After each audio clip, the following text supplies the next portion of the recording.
I'm reducing the size of my garden, and I've thrown a ton of seeds away. Now, don't get mad at me. There was a reason, and I feel really, really good about it. And sometimes you have to do that with your garden, with other areas of your life. So let me show you what I've done to prepare for a smaller spring garden and why in the world would I be throwing seeds away. All I have needs I have not provided. The past few years, the stress level that has come with my garden has just been way too much. It became a chore instead of a pleasure. So I've decided to reduce the size of my garden. And now that the busyness of Christmas is over with, it's the beginning of the year, things have quieted down, I can make a list of what I really truly want to grow this year. And I've got my garden map, and when I look at it, I can easily see that's way too much. I'm old. I don't need that much. And I don't have the time. I don't want it to be stressful. I want it to be enjoyable like it always has been for years and years. You see, the only thing that's really changed is my age. I just can't do that much anymore. So I'm going to reduce the size of my garden, and hopefully the joy of gardening is going to come back. I do enjoy going out there and hearing nature and observing how things grow and just marveling how you can plant a seed and then it becomes something that you can eat. So I'm going to walk you through what I'm going to do to just make sure that that garden is really what I want it to be.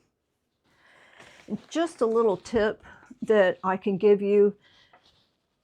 I drew this master map, colored it in really, really dark, and then I made several copies of a blank map. And then I'll just fill in the year, the season, and the date at the top. Now, your garden plan may not look like mine, so make a master copy that you can fill in and then make some copies so that you don't have to draw it all out over and over and over again. So this has been my garden plan for several years, but it's going to be reduced now. Boy, that's a challenge. I think I've got it narrowed down to corn, green beans, zipper peas, black-eyed peas, Ford Hook, butter beans, Henderson butter beans, black beans, Seminole pumpkin, cranberry beans, and tomatoes. So I know that the corn is going to take a lot of space, and I think that's going to be 4 beds here. So I am going to take off these here and try to fit my garden into this area here. So if corn is going to take 4 beds, let's see, 1, 2, 3, 4. I think I'm going to put them here. So the reason why I know to put them there is because last year, I know this is going to be really difficult for you to see, but I had corn growing in these 4 beds. So basically, just shifting them over to this side. So I like to rotate my garden beds. Now, in case this looks really, really confusing to you, well, what I do is I'll start out with this, and then I'll take this whole clipboard out to the garden with me, and that's what all these notes are about. And I even put on the back here, and then I take all this information and I put it into my garden journal. When you make your garden journal, it becomes a living document. Mine's 11 years old, has about 70 pages. It is online, but I also will download it onto my personal computer so that I always have it at a glance. I don't necessarily have to go online to find it. So the best thing to do at this point is for me to review my garden journal. If you want to learn how to set up a garden journal and it's free, go ahead and check out the video. I'm going to leave the link in the description below. And I'll try to remember to put it in the comments and pin it to the top so you can find it easily too. But it's been a real help for me.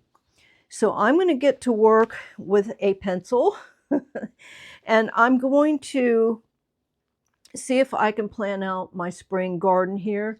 And then between the notes that I'm going to read from my garden journal and the plan that I have here, the next thing I'm going to do is pull out all my seeds that go into the garden during the springtime and see what I need to order.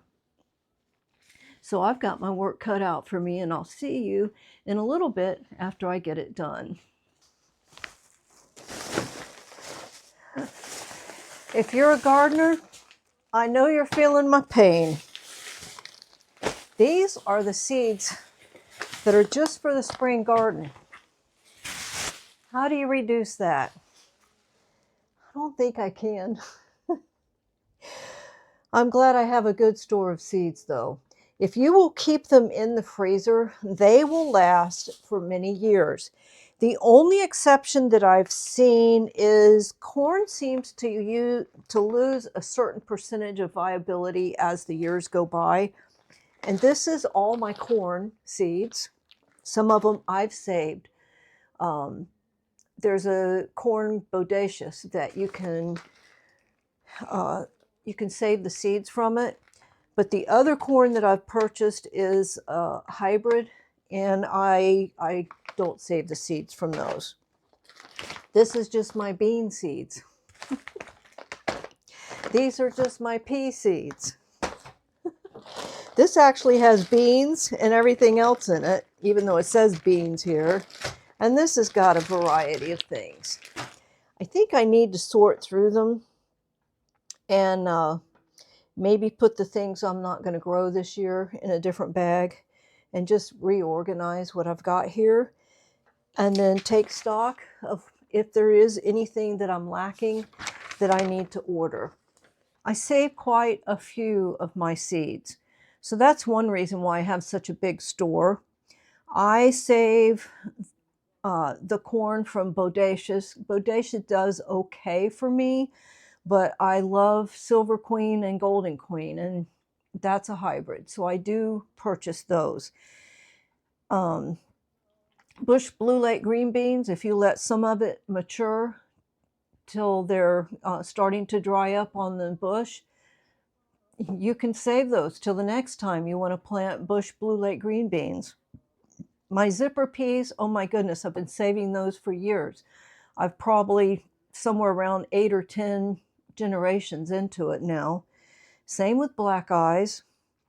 Ford hook, I haven't had success lately, so I ran out of the seeds. Henderson, the same thing. Cherokee Trail of Tears is brand new, but I'm pretty sure I saved enough to plant this year. I'll have to see. The Seminole pumpkin seeds, I'm getting a little nervous. My seeds are very pure. They don't come out with odd shapes. They are truly the little pumpkins that are about that big. The reason I'm getting nervous is I have not had any success in growing the Seminole pumpkin in the last 2 years. So I'm getting very low on the seeds. And when I say mine are pure, I was extremely careful not to grow them during a time there were any other squash plants anywhere nearby that could cross-pollinate with them. Cranberry beans, I've been saving those, and if I didn't save them, I'd just go to the grocery store and buy a bag of cranberry beans. And the tomatoes, I don't know if I've got enough of the tomato seeds or not. I have not had a good tomato year in a couple of years either. So we'll just see. But I'm going to reorganize this and then see what I need to order, if anything. So I've had some decisions to make, and I never thought I would be doing this, but I have a bunch of seeds that I'm throwing away. Don't get on to me. I would love to give them away, but I'm throwing them away because I am not pleased with what I got from them. So why keep growing things that just aren't working for me? I gave it an honest try, and if they're not working for me and I'm an experienced gardener, I don't want to give them to someone else and set them up for failure. So I've got a bunch of tomato seeds here. A lot of them I've saved myself and thought they did well enough to grow them again. And I've got corn, peas, green beans, and some flowers. And I may plant some okra in with maybe the peas. So I've narrowed it down and I feel good. I actually feel good to throw some of these seeds out. I've had them for years. I never thought I would feel so good about reducing the size of my garden. Never thought I would feel good about throwing seeds away. But I was hanging on to things that weren't serving me, and they wouldn't serve anybody else either. So you just got to get rid of those things. Don't hang on to them. There's times throughout our life we have to reevaluate what's going on and make the adjustments, and it's all good. And I've noticed that it kind of got magnified as I've gotten older, and it's because I don't have the strength or the stamina that I used to, and I don't have the drive either. And it's all good. It's all good. I hope I've encouraged you to make the changes that you need to make. And my garden is an example. Take this example into other areas of your life and be okay with making change. Thanks for watching.